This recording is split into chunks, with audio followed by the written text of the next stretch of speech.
8,000 years, one civilization stood above almost every other. It built giant pyramids without modern machines. It ruled from mighty temples beside the Nile. It created kings who were treated like living gods.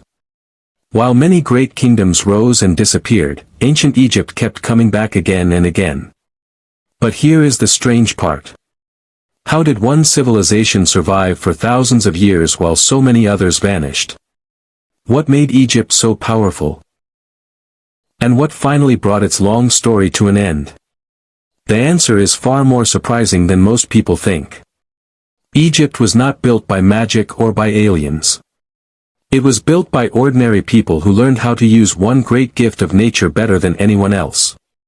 Their success, their wars, their treasures, and even their greatest disasters all began with the same river. This is not just the story of pyramids and mummies.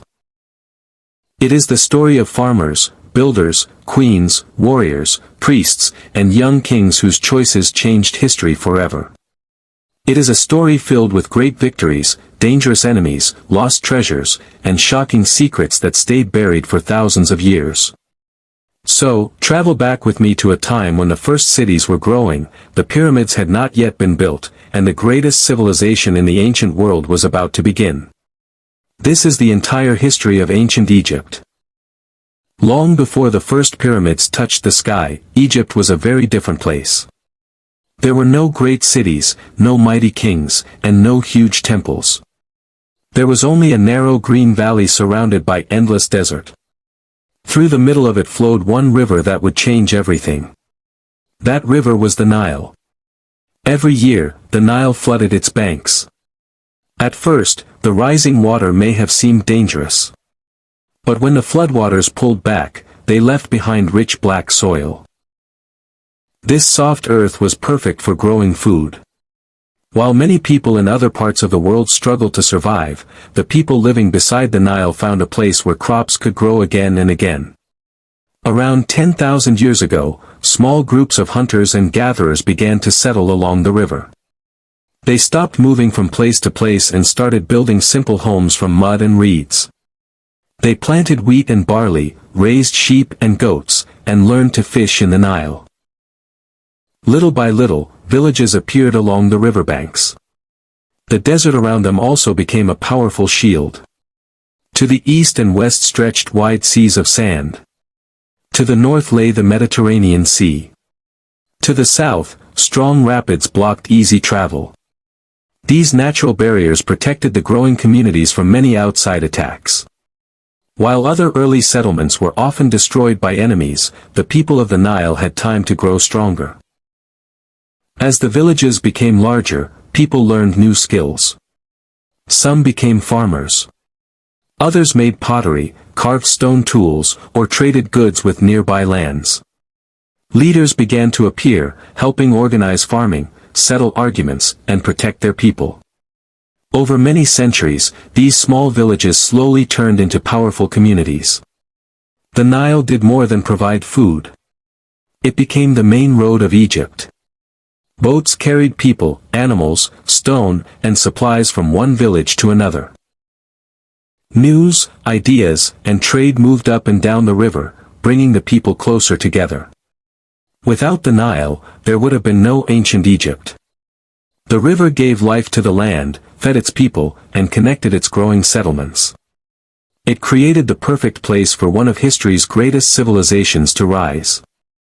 Soon, these separate communities would unite under one ruler, and the story of ancient Egypt would truly begin. Around 5,000 years ago, something amazing began to happen along the banks of the Nile. Small villages slowly grew into busy towns. Farmers produced more food than ever before. People no longer spent every day searching for their next meal. This gave them time to learn new skills. Some became builders. Others became potters, artists, metal workers, or traders. Boats carried goods up and down the Nile. Markets became full of people buying and selling what they had made. Egypt was changing from a land of villages into one of the world's first great civilizations. As towns grew, new problems appeared. People needed rules. They needed leaders to settle fights, collect food, and protect the land.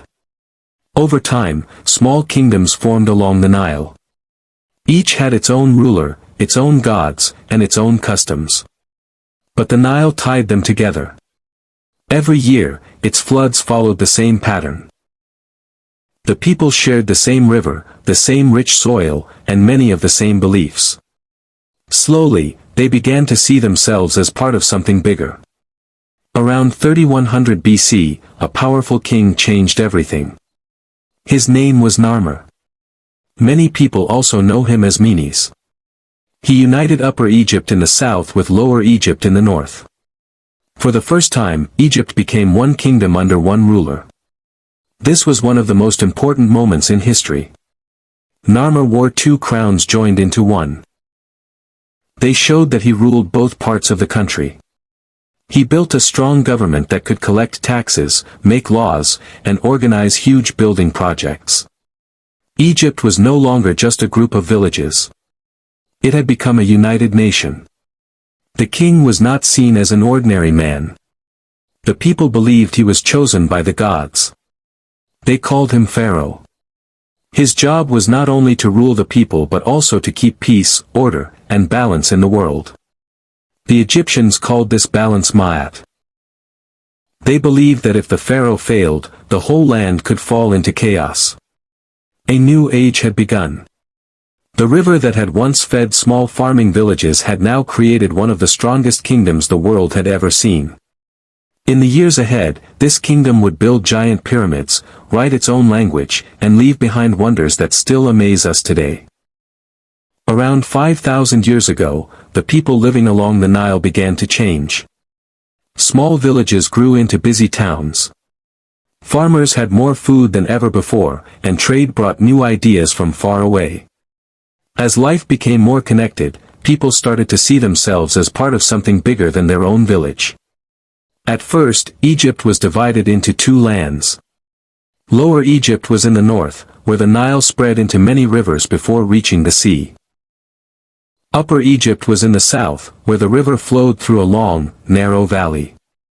Even though they shared the same river, the two lands had different rulers, symbols, and traditions. For many years, the north and south competed for power. Sometimes they traded. Sometimes they fought. Each ruler wanted to control the rich farmland along the Nile. Whoever ruled the river would also control food, trade, and people. Then one leader changed everything. Around 3100 BC, a king named Narmer, also called Menes by some later writers, brought Upper and Lower Egypt together under one ruler. This was one of the most important moments in history. Instead of many small kingdoms, there was now one united country. Narmer wore a special crown that joined the white crown of Upper Egypt with the red crown of Lower Egypt. It showed that the two lands were now one. This symbol reminded everyone that Egypt was stronger together than apart. The new kingdom needed rules to keep order. Officials collected food as taxes, recorded important events, and helped manage the growing nation. Skilled writers used pictures called hieroglyphs to keep records on stone and papyrus. These records helped the government control trade, farming, and building projects. Religion also became a powerful force that united the people. Egyptians believed their gods protected the land and kept the Nile flowing. They believed the king ruled with the blessing of the gods and had the duty to keep peace and balance. This idea became the heart of Egyptian life for thousands of years. The people no longer saw themselves only as members of a village. They were now Egyptians. They shared one river, one king, and one growing culture. This new identity gave them the strength to build great cities, raise huge temples, and create one of the longest-lasting civilizations the world has ever known. But the greatest test of this new kingdom was still ahead. Soon, Egypt's rulers would begin building monuments so huge that they would amaze the world for thousands of years. After Egypt became one united kingdom, it entered a time of great success. This was the beginning of its golden age. The land was peaceful, the farms were rich, and the rulers had the power to build amazing things. Egypt became one of the strongest and most respected civilizations in the ancient world. The pharaoh was seen as more than just a king. The people believed the pharaoh was chosen by the gods to keep peace and order. Everyone had a job to do. Farmers grew food, workers built roads and temples, soldiers protected the borders, and priests cared for the gods. Together, they helped Egypt grow stronger every year. One of the greatest signs of this age was the building of the pyramids. These huge stone buildings were made as tombs for powerful pharaohs. The most famous are the pyramids at Giza. Millions of heavy stone blocks were cut, moved, and placed with great skill. Even today, people still wonder how the ancient Egyptians built them without modern machines. The giant Sphinx was also built during this time. With the body of a lion and the face of a king, it stood guard over the pyramids. It became a symbol of strength and wisdom that has lasted for thousands of years. Egypt also became a center of learning. Scribes carefully wrote records using hieroglyphs on rolls of papyrus. They kept track of taxes, trade, and important events. Doctors learned how to treat injuries and sickness. Builders and engineers found new ways to create strong temples, canals, and monuments that could stand for centuries. Trade helped Egypt become even richer. Boats sailed along the Nile and across nearby seas, bringing gold, ivory, wood, fine cloth, and rare stones from distant lands. In return, Egypt traded grain, linen, and beautiful handmade goods. These trade routes connected Egypt with many other cultures. Some pharaohs became famous far beyond Egypt. They built great temples, won battles, and expanded the kingdom. Others made peace with nearby lands and brought years of safety. Their victories and achievements were carved into stone so future generations would remember them. For hundreds of years, Egypt seemed almost unstoppable. Its cities grew larger, its temples became grander, and its people believed their kingdom would last forever. But history has shown that no empire stays at its highest point forever. New challenges were already beginning to appear beyond Egypt's borders, waiting for the right moment to change everything. For hundreds of years, Egypt stood as one of the richest and strongest kingdoms in the world. But no kingdom stays powerful forever. Slowly, the cracks began to show. After the great rulers of the new kingdom were gone, weak kings took their place. Many could not control the land or protect the borders. Powerful priests and local leaders began to fight for control. Egypt was no longer united under one strong ruler. At the same time, new enemies appeared. A group known as the Sea Peoples attacked many lands around the eastern Mediterranean. Egypt managed to stop them after hard battles, but the wars cost a great deal of money, food, and lives. The kingdom grew weaker with every fight. As the years passed, foreign kingdoms saw Egypt's weakness. The Libyans settled in parts of the land. Later, the Nubians from the south took control and ruled as pharaohs. They respected Egyptian traditions, but the old power of Egypt was already fading. Then came the mighty Assyrians. Their army marched into Egypt with powerful weapons and great force. They defeated the Nubian rulers and took control of much of the country. Although Egypt later became free again for a short time, it never fully recovered. Not long after, the Persian Empire conquered Egypt. The Persians ruled the land as part of their huge empire. Many Egyptians hoped to become independent again, but each victory lasted only a short time. In 332 BC, a young king from Macedonia changed Egypt's story forever. His name was Alexander the Great. The Egyptians welcomed him because they wanted freedom from Persian rule. Alexander was crowned as pharaoh, but he stayed only a short time before continuing his journey east. After Alexander died, one of his generals took control. His family, called the Ptolemies, ruled Egypt for nearly 300 years. They built beautiful temples and made the city of Alexandria a great center of learning. But the rulers spoke Greek, and Egypt was no longer the same kingdom it had once been. The last ruler of this line was Cleopatra. She fought to keep Egypt free, but in 30 BC, after her defeat, Egypt became part of the growing Roman Empire. The age of the pharaohs had finally come to an end. Yet while Egypt had lost its freedom, its story was far from over. Egypt had been shaken many times, but it was not finished. Every time it faced disaster, it found a way to rebuild. New kings came to power and worked hard to bring order back to the land. They repaired temples, reopened trade routes, and fixed broken canals. Farmers returned to their fields, and cities slowly became busy again. This period was not as powerful as Egypt's greatest days, but it proved something important. Egypt could survive even after years of trouble. Its people kept their language, beliefs, and traditions alive. The Nile still flooded each year, bringing life to the land. As long as the river flowed, Egypt had hope. But the world around Egypt was changing. New empires were rising across the Middle East. Their armies were larger, their weapons were stronger, and their rulers wanted more land. Egypt was no longer the strongest kingdom. It became a prize that many powerful nations wanted to control. First came the Assyrians. Their army was feared across the ancient world.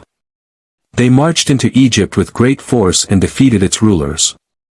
For a short time, Egypt became part of the Assyrian Empire. Even so, Egyptian culture did not disappear. The temples remained, the priests continued their work, and the people held on to their ancient ways. After the Assyrians came the Persians. They ruled Egypt as part of a huge empire that stretched across 3 continents. Persian kings collected taxes and placed their own officials in charge. Many Egyptians did not like foreign rule, but they never gave up hope of being free again. In 332 BC, another conqueror arrived. His name was Alexander the Great. Unlike some earlier rulers, he respected many Egyptian traditions. The people welcomed him as a liberator from Persian rule. He visited the great temples and was even declared the son of the god Ammonius. Alexander founded the city of Alexandria on the Mediterranean coast. It quickly became one of the greatest cities in the ancient world. It was filled with busy markets, beautiful buildings, and people from many different lands. Its famous library gathered knowledge from across the world, making Egypt a center of learning once again. After Alexander died, his generals divided his empire. Egypt came under the rule of the Ptolemaic kings.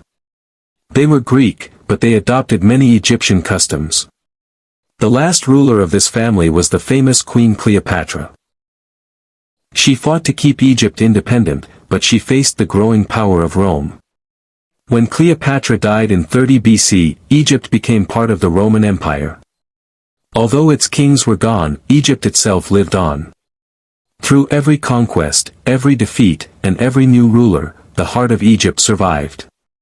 Its history was far from over, and its story would continue to shape the world for thousands of years. Today, the Great Pyramids still rise above the desert. The temples, statues, and tombs still stand after thousands of years. They remind the world that ancient Egypt was one of the greatest civilizations ever built. Even though its kings and queens are gone, their story is far from over. People from every part of the world travel to Egypt to see these amazing places.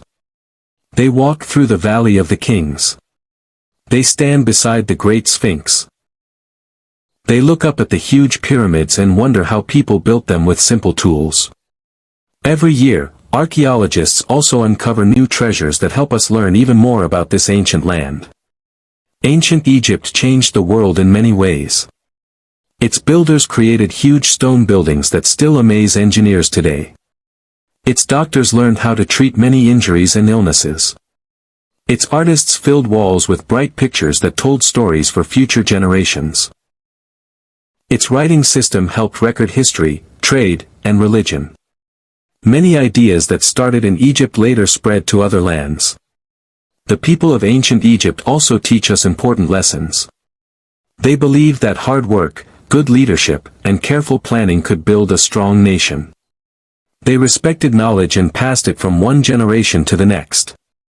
They also showed that no kingdom, no matter how rich or powerful, lasts forever. Every great civilization must face change. For over 3,000 years, Egypt survived floods, wars, foreign rulers, and times of peace. Many invaders believed they could erase its history, but they never could. Instead, each new age became another chapter in Egypt's long story. The history of ancient Egypt is not only about pyramids or mummies. It is the story of people who turned a river valley into one of the greatest civilizations in history. It is the story of dreamers, builders, soldiers, artists, and rulers who left behind a legacy that still inspires the world today. Thousands of years have passed since the first stones of the pyramids were placed. Yet the voice of ancient Egypt still echoes across the desert. As long as people look at those towering monuments with wonder, the story of ancient Egypt will never truly end.